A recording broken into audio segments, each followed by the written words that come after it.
लगातार आपको टेक्निकल नज़रिया बताते हैं, इंडेक्सेस और साथ ही ब्रॉडर मार्केट्स के एक्शन पर फोकस करते हैं। इसी के साथ साथ लगातार फंडामेंटल एक्सपर्ट्स का बाजार पर नज़रिया क्या है, म्यूचुअल फंड हाउसेस का बाजार पर नज़रिया क्या है, ये जानना भी आपके लिए बेहद ज़रूरी है।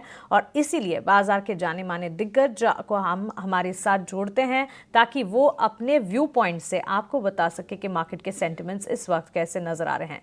एबीएसएल म्यूचुअल फंड के सीआईओ महेश पाटिल अब मेरे साथ जुड़ गए हैं। आइए उनका स्वागत करते हैं। महेश, गुड मॉर्निंग, स्वागत है आपका 18 आवर्स स्वदेश पर। सबसे पहले तो अपना समय देने के लिए आपका बहुत शुक्रिया।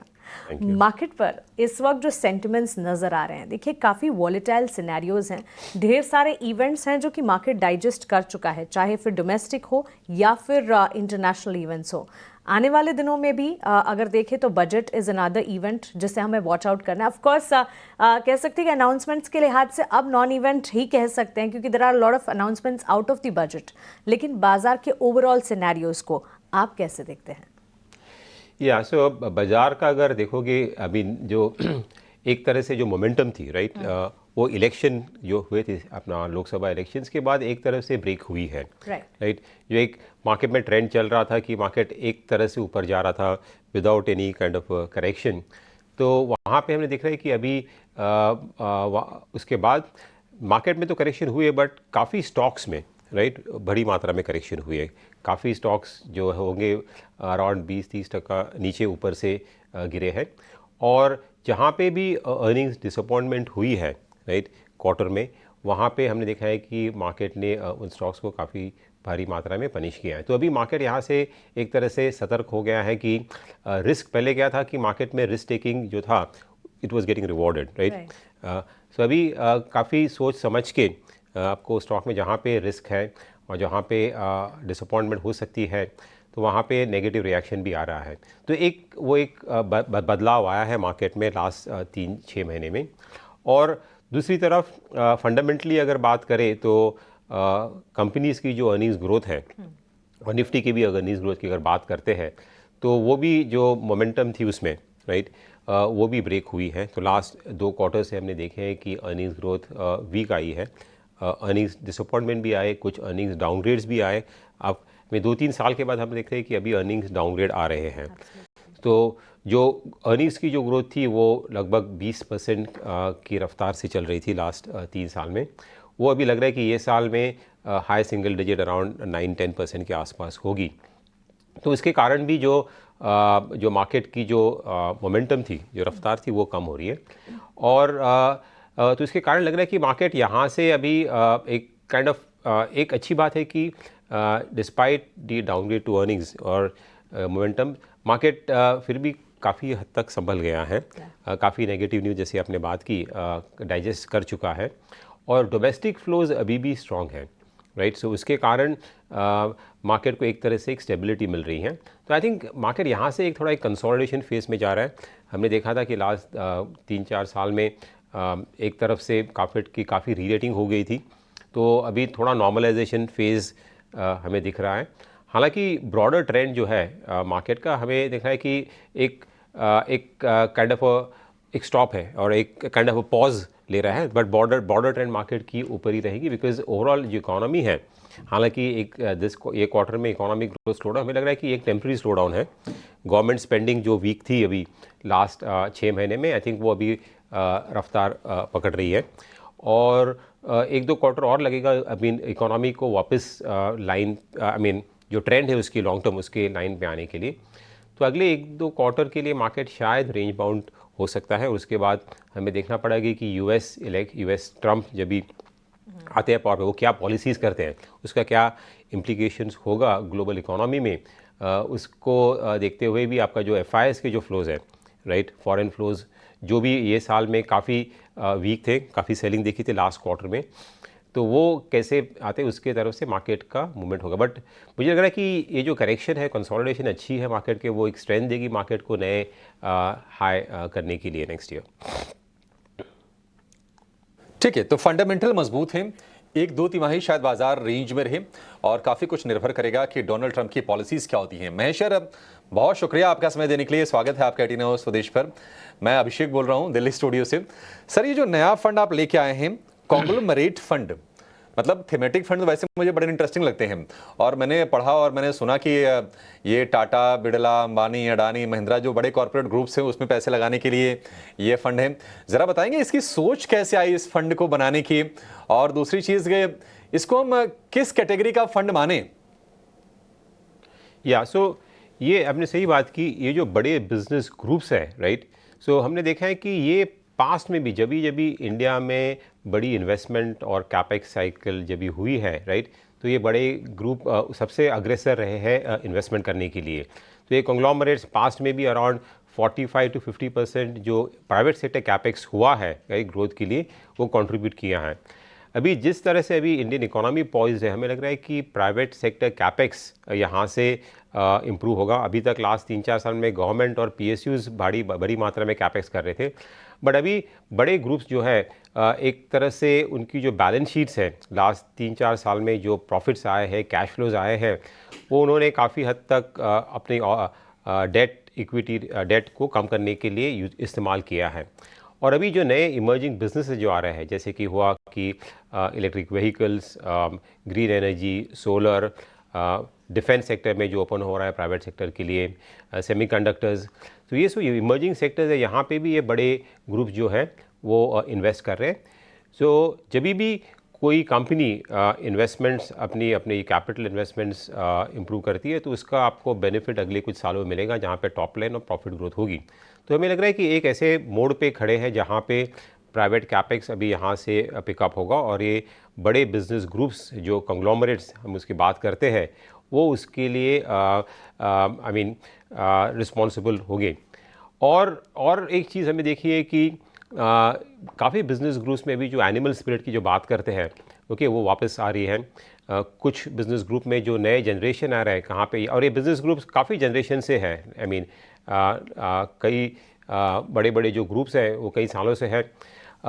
सब लोग ये ग्रुप से जो उनके जो प्रोडक्ट्स हैं, उनके जो सर्विसेज हैं, सबसे वाकिफ़ है। तो जब भी ये कंपनीज़ नई कुछ इन्वेस्टमेंट करती है और नया कुछ प्रोडक्ट लाती है मार्केट में, तो उनको एक रेडी मार्केट रहता है, तो उनको आसानी रहती है कि अपनी जो नए प्रोडक्ट्स के लिए और नए इन्वेस्टमेंट्स के लिए एक रेडी मार्केट एक तरह से तैयार रहता है। सो और ये नए जनरेशन जहाँ पे आ रहे हैं, वहाँ पे उनकी जो विज़न है, ओके, एक तरह से रिवाइटलाइज कर रही है और थोड़े एग्रेसिव हो रहा है। तो हमें लग रहा है कि आगे जाके इंडिया की जो ग्रोथ होगी उसके लिए ये बड़े ग्रुप्स उनका काफ़ी बड़ा योगदान रहेगा, और उसको पार्टिसिपेट करने के लिए ये फंड सही रहेगा। और जहाँ हम बात करते हैं, ये थीमेटिक फंड है, बट एक इसकी खूबी ये है कि ये सभी सेक्टर्स में सेक्टर वाइज डाइवर्सिफाइड है, बिकॉज ये सब बिजनेस ग्रुप सभी सेक्टर्स में कोई ना कोई सेक्टर्स में प्रेजेंट है।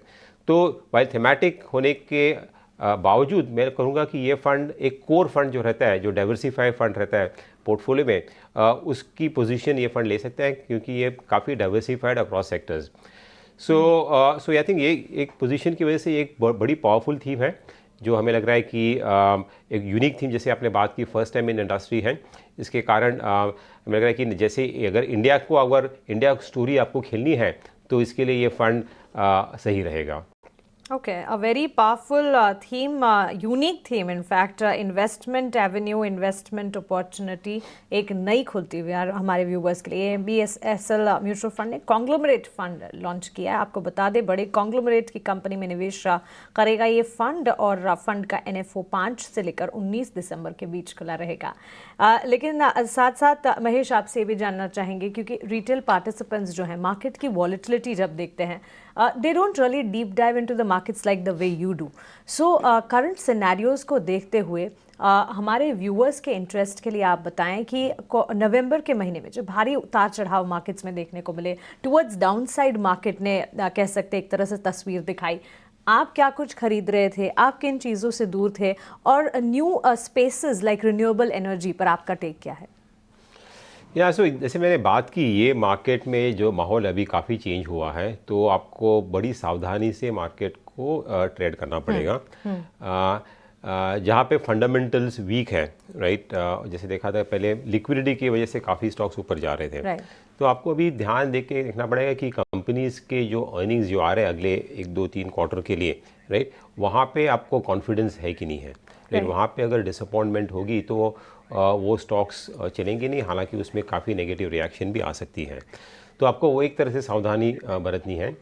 और कुछ सेक्टर्स जैसे देखें कि यहाँ पे स्लो डाउन हुई है, कंज्यूमर जैसा सेक्टर्स है, तो वहाँ पे अच्छी कंपनीज़ को भी दिस क्वार्टर में देखा है कि उनके नतीजे थोड़े से वीक आए, तो वहाँ पे रिएक्शन। बट आई थिंक एक तरह से आपको क्वालिटी पे फोकस करना भी ज़रूरी है, राइट।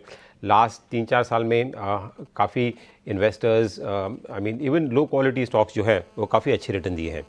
बट अभी वो आई थिंक मुश्किल होगा यहाँ से, जहाँ पे क्वालिटी अच्छी है, जहाँ पे आपके अर्निंग्स विजिबिलिटी स्टेबल है, आई थिंक वहाँ पे आपको ध्यान रखना पड़ेगा। तो पोर्टफोलियो में अगर क्वालिटी रखते हैं यहाँ से, बिकॉज अभी अपने को रिटर्न्स चेंज नहीं करने हैं, राइट। मार्केट में अगर स्टेडी रिटर्न्स मिलेंगे डबल डिजिट, आई थिंक उससे आपको संतुष्ट रहना चाहिए। ज़्यादा रिटर्न्स के पीछे आप अगर भागोगे तो उसका नेगेटिव आपको असर भी मिल सकता है मार्केट में। तो वो एक आपको आई थिंक बोलूँगा कि क्लियरली एक सावधानी मार्केट में आपको रखनी पड़ेगी। अगर आप बात करते हैं कि इमर्जिंग सेक्टर्स, राइट, जैसे जहाँ पे टेलविंड अच्छी है, जैसे ग्रीन एनर्जी और रिन्यूएबल की अगर बात करो, तो वहाँ पे इन्वेस्टमेंट्स बड़ी मात्रा में हो रही है। और एक अच्छी बात है कि इंडिया अभी वहाँ पे आत्मनिर्भर की बात सोच रहा है। सो जो कंपोनेंट्स हैं, राइट, जो रिन्यूएबल के लिए जाते हैं, वो पहले हम सब इंपोर्ट करते थे, राइट, स्पेशली चाइना से। सो अभी वहाँ पे इंडिया में भी जो मैन्युफैक्चरिंग में जो फोकस आया है, उसके कारण जो पूरी उसकी वैल्यू चेन है, उसकी मैन्युफैक्चरिंग अभी इंडिया में हो रही है। उसके लिए काफ़ी कंपनीज़ जो इसमें इन्वेस्ट कर रही है उनको बेनिफिट मिल रहे हैं। और एक एक्सपोर्ट मार्केट भी एक तरह से खुल रहा है, जहाँ यूएस पे इंपोर्ट ड्यूटीज़ लगा रहे हैं चाइना में, उसके कारण एक्सपोर्ट्स के लिए। But I think domestic government support कर रहा है इसके लिए। सोर्सिंग जो कर रही है गवर्नमेंट, नई पॉलिसी जो आई कि डोमेस्टिक आपको मैन्युफैक्चर से ही आपको सोर्सिंग करी, उसके कारण एक सेक्टर को एक तरह से एक सपोर्ट मिल सकता है। हालांकि ये काफ़ी इमर्जिंग सेक्टर है, यहाँ पे ग्रोथ आउटलुक ठीक है, बट मार्केट काफ़ी टाइम कभी कभी बहुत आगे आपको डिस्काउंट कर देते हैं, तो उनकी जो वैल्यूएशंस है, ओके, वो काफ़ी ऊपर है। तो वो थोड़ी आपको सावधानी वहाँ पे रखनी पड़ेगी, बिकॉज़ ये कंपनीज जो हाई ग्रोथ कंपनीज़ है, उनकी जो करंट वैल्यू है वो काफ़ी हद तक जो अगले 3, 4, 5, 6 साल में जो होगा उसके ऊपर निर्भर कर रही है। तो शॉर्ट टर्म में वहाँ पे अगर डिसअपॉइंटमेंट आती है तो आपको वोलेटिलिटी दिख सकती है यहाँ पे। सर, एक आखिरी सवाल आपसे होगा, ये जो चीन में देखिए फिर से स्टिमुलस की बातचीत हो रही है, चीन की इकोनॉमी को मजबूत होने को आप किस तरह से देख रहे हैं? क्या भारत के लिए चिंता की बात है? और दूसरा सवाल ये होगा कि देश की जो कंजम्पशन स्टोरी है, क्या उसको लेकर कोई आप चैलेंज देख रहे हैं? और विद इन कंजम्पशन बास्केट अगर हम आपसे पूछें कि आपके फेवरेट सेगमेंट्स पैक्स कौन से हैं, तो आपकी नज़र कहाँ पर है और सलाह क्या देंगे आप? सो चाइना आई मीन काफ़ी टाइम से एक क्वार्टर से देख रहा है कि कैसे स्टिमुलेट करे, और उनकी जो ग्रोथ स्लो डाउन है, उन्हें काफ़ी कोशिश की है। एक मॉनेटरी स्टिमुलस भी दिया था, बट उसका ज़्यादा कुछ असर नहीं हुआ। बट आई थिंक अगले साल शायद कोशिश होगी कि फिस्कल स्टिमुलस भी दे, राइट, जो इसके कारण थोड़ी और इकोनॉमी को अगर और ग्रोथ मिल सकती है। चाइना अगर आई मीन एक तरफ से अगर चाइना ज़्यादा स्टिमुलस देता है, वहाँ पे ग्रोथ आउटलुक अगर इम्प्रूव होता है, तो इसके दो इम्पैक्ट है। एक तो चाइना मार्केट जो काफ़ी टाइम से अंडर परफॉर्म किया है और थोड़ा अंडर वैल्यूड है, राइट, इंडिया के मुकाबले, तो वहाँ पे फॉरेन जो मनी है, FIIs का रुझाव हो सकता है। उसके कारण इंडिया में जो पैसा आ सकता था उसके अंदर काफ़ी रोक आ सकती है, उसका इम्पैक्ट नेगेटिव हो सकता है। और एक कमोडिटी प्राइसेस है, बिकॉज चाइना एक कंज्यूमर ऑफ कमोडिटीज़ है बड़ी मात्रा में।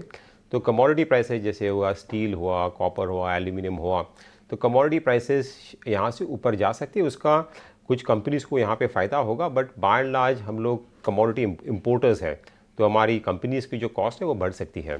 बट अगर चाइना की ग्रोथ स्टेबलाइज होती है, राइट, जहाँ बड़ी मात्रा में नहीं बढ़ती है, तो आई थिंक ग्लोबल ग्रोथ अगर ठीक है, तो आई थिंक एक तरह से इंडिया के लिए भी और ओवरऑल ग्लोबल मार्केट्स के लिए भी एक अच्छा स्टेबलाइजिंग फैक्टर हो सकता है। बट अगर वहाँ पे स्टिमुलस बड़ी मात्रा में अगर होती है, तो शॉर्ट टर्म में उसका नेगेटिव इम्पैक्ट इंडिया के लिए हो सकता है। बिल्कुल महेश, बहुत शुक्रिया आपका हमारे साथ जुड़ने के लिए, सवालों के जवाब देने के लिए, और giving your time and presence, and have a nice day to you.